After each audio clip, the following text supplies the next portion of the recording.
I want to speak about the future. I want to speak about the future, not so much of our planet, but of our species. And maybe not even just our species. And it starts with us. It starts with human beings. That's what I am, and that's what you are, right? You're a human being.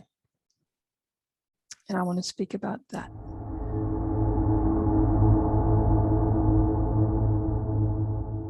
Oh, it's working just fine. It's working fine for the purposes that are playing out in the world. So if your purpose is control, manipulation, functioning robots, then it's working just fine. Patriarchy is working just fine.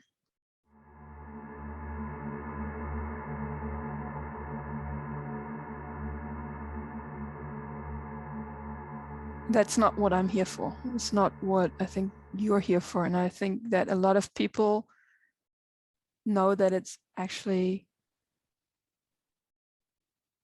excruciating. It's soul crushing. What's happening in an industrial age designed society that still lives in industrial age mode, it's soul crushing for human beings. And some people notice that, and some people have become so numb that they can't even notice it because it looks so normal for thousands of, well, not thousands, the industrial age is not that old, but for many generations, this has become the norm.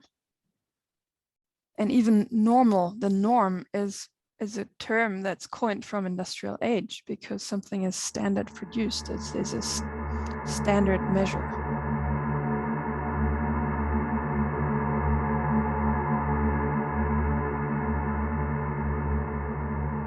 The question is always, what is it working for? For who and for what? What's the purpose?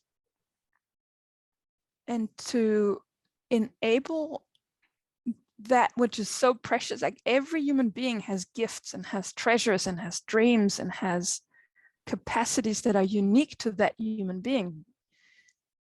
And if I want to harness that beautiful diversity of humans, then I need to enable them, or we as a society, like also this framework needs to allow human beings to thrive with that. What our systems and societies do out there, the standard culture, is that it norms them. It's like we're producing factory workers still, when we have robots that do that work just fine. There's all these machines that's been invented, supposedly making life better, easier for humans, and yet we're sending these children into schools where they're streamlined. It's about creating factory workers. And it works because it creates factory workers. It doesn't work when you look at results of the healthcare, of mental health issues. It shows that the results, other results show that to bring forth aliveness and to look at the holistic health of humans, that is not working. And it's also not working because, for me, it's what's not working is that I want the human potential to be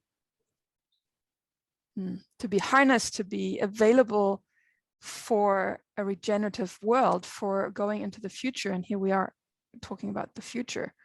Like the future that I want to see is an alive future where humans are fucking real, where I am real, where you are real, we're having honest conversations, where I'm going for the fullest of my capacity as an adult.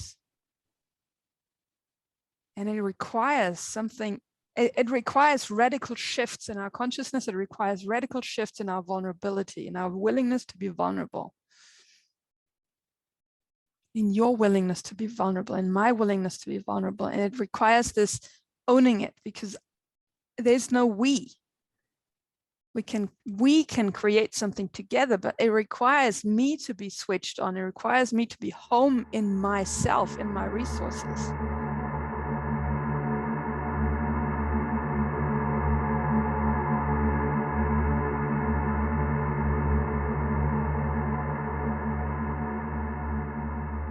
Yeah, and that is the only way that I see that we can have a future as a species, because if we keep going at the rate of destruction that we're causing with humans, with other living beings, with resources on the planet, we're fucked.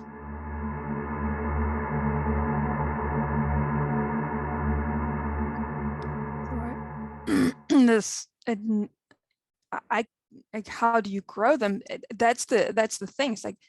It's like with plants, they grow by themselves. I don't have to do anything other than nourish them. And maybe sometimes protect them. Like if I look at a plant, say strawberries, yes, they need sunshine, lots of sunshine. They need water, they need good soil, and they might need a netting so that the birds don't eat them. Why do we, this illusion that human beings are not part of nature is one of the biggest like misconceptions that I don't get it, how one could really think that we're not part of this natural environment, because we are. So as a human, I too, like, humans need nourishment, they need good soil, they need a community that holds them. It's a community. We're herd animals. We need a community. We need a team that builds this mycelium, that builds this soil that has nutrients that come not only from one mother and one father, or even just one of those parents. And the little nucleus, it comes from a wider village. So that's the soil, and we need sunshine, like appreciation for the being of that, the quality of being of a human, rather than praising what they've done. It's this moving away from doing to being, coming back to being, and nourishing that being quality, because out of the being, naturally humans want to create, naturally humans want to do and act. So it's this, that would be the sunshine. And then watering. What is watering? It's like giving them nutrients, healthy food, inspiration, navigation, initiation processes. So when a human comes into this age of adolescence, where now it's ready, the whole system is ready to become this full-grown adult and can take 100% responsibility for his or her actions. At that point, initiation processes are necessary, which modern culture doesn't offer. Initiation processes so that you're supported to trust, to know your resources and how to use them, how to use the wisdom of your feelings, how to rely radically on your archetypal lineage, how to be in service for bright principles, and to be able to feel your fear and be with it and use its wisdom, how to use your anger to take a stand for what you're here for, to ask questions, to make proposals, to stand up for what your wisdom of your way of looking to the world actually brings and has for the wider community. So it's less educating. It's no educating, actually. It's this training, supporting humans to be their amazing fullness in expressing life. Whereas what is the bridge? Like, how do we, like, because this is where majority of people are right now. And how do you get to the image that I just painted, what I want to see in the world? And there's this, it takes real unconditioning, right? it needs, like, we need to evolve as humans. We need to evolve into that, and the it takes culture, creating another culture.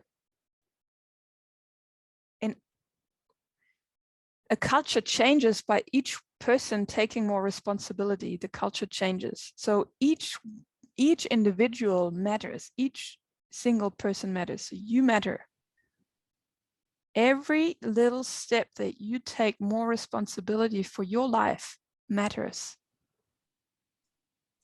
And from that, it takes new systems. We need radical new, I mean that, radical new systems.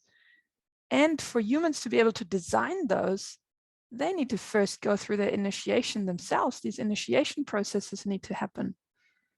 Healing, before you even can go to through an initiation process, even being able to hold yourself with that fear and be okay with that, because it feels like dying, but you're not actually dying. Parts of you will be dying, so that another part of you can come to life. Those, like, before you can even go into such an initiation, you'll need to heal some stuff that is like this thick layer of mud holding, weighing down and fogging your view, your sight, and often generations of trauma, what is generally labeled trauma, generations of unintegrated experiences. Everybody that comes from Europe, I mean, the whole world has been through world wars, has been through thousands of years of patriarchy.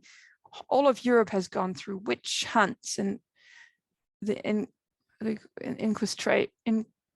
Spanish Inquisition. So all these things have happened and have influenced, some of these things have influenced everyone that is alive on this world now. So we don't have to wait until all that is healed. I'm not saying that. And at the same time, healing has to happen. An initiation is necessary, and that's for each person to take a stand for it, to start here. Before you can change the world out there, it starts in here. It starts with your inner world.